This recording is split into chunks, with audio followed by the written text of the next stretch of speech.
नमस्कार।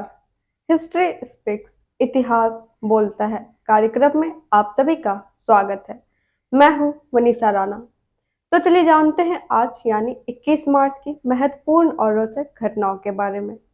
आज के ही दिन वर्ष 1339 में जर्मनी के एयरफ्रट शहर में बहु ब्लैक डेथ दंगों में हजारों यहूदियों की हत्या कर दी गई थी।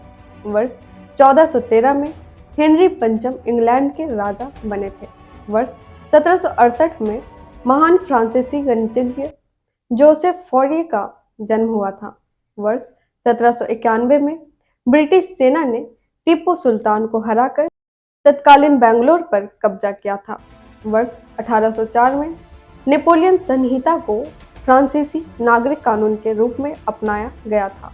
वर्ष 1844 में बहाई कैलेंडर पेश किया गया था। वर्ष 1857 में जापान की राजधानी टोक्यो में आए विनाशकारी भूकंप में लगभग 1,70,000 लोग मारे गए थे। वर्ष 1859 में स्कॉटलैंड नेशनल गैलरी एडिनबर्ग में खोली गई थी। वर्ष 1887 में बम्बई में प्रार्थना समाज की स्थापना हुई थी। वर्ष 1919 में हंगरी गणराज्य की स्थापना हुई थी। वर्ष 1940 में पॉल रियानार्ड फ्रांस के प्रधानमंत्री बने थे। वर्ष 1945 में ब्रिटिश सैनिकों ने मांडले वर्मा को आजाद कराया था।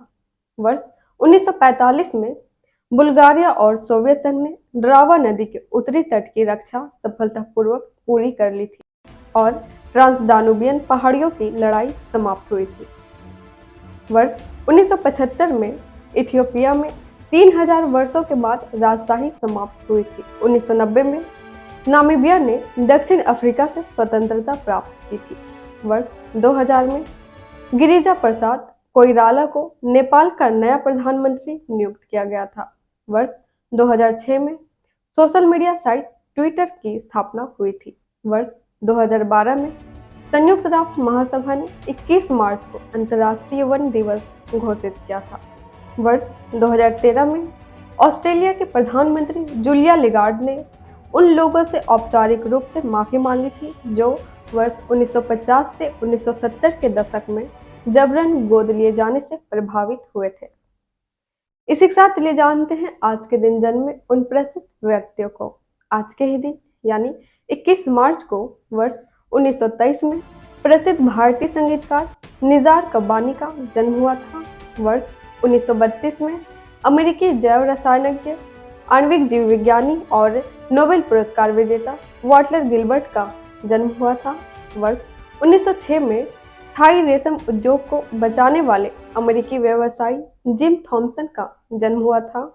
वर्ष 1916 में प्रसिद्ध शहनाई वादक बिस्मिल्लाह खान का जन्म हुआ था। वर्ष 1978 में बॉलीवुड अभिनेत्री रानी मुखर्जी का जन्म हुआ था। इसके साथ ही एक नजर डालते हैं आज के दिन हुए निधन पर और उन प्रसिद्ध व्यक्तियों को याद करते हैं। आज के दिन वर्ष 2009 में बहुभाषी फिलिपिनो लेखिका और शिक्षाविद जेनोवेवा मातोते का निधन हुआ था। वर्ष 2014 में अमेरिकी अभिनेता जेम्स रिबोर्न का निधन हुआ था। इसके साथ ही चलिए जानते हैं आज क्या है खास। आज है विश्व कविता दिवस। यूनेस्को द्वारा मनाया जाने वाला विश्व कविता दिवस मानव मन की रचनात्मक भावना को व्यक्त करने की कविता की अद्वितीय क्षमता को मान्यता देता है। इसका उद्देश्य दुनिया भर में कविता पढ़ने, लिखने और पढ़ाने को बढ़ावा देना है। और साथ ही आज अंतर्राष्ट्रीय वन दिवस है। यह दिन सभी प्रकार के वनों और पेड़ों के महत्व के बारे में जागरूकता बढ़ाने के लिए मनाया जाता है। यह वर्तमान और भविष्य की पीढ़ियों के लिए वनों के टिकाऊ प्रबंधन को बढ़ावा देता है। इसके साथ ही हम आपसे मिलते हैं कल 22 मार्च को 22 मार्च की महत्वपूर्ण और रोचक घटनाओं के साथ। नमस्कार। Books and Voice is an Indian online audiobook and podcast service operated under the company Agastya Voice and Infotainment Services Private Limited, Avis. Its main objective is to make available the information of Indian history and world culture in the audio form in the field of education and entertainment. Books in Voice is committed to teaching, entertainment, and support, especially to the handicapped, visually challenged. Its main mission is to make the texts written by great personalities of India and the world easy to access in audio form to the world community. To make aware of the world's civilization, culture, and literature, especially to the disabled, blind, persons, and to promote digital revolution in the field of education.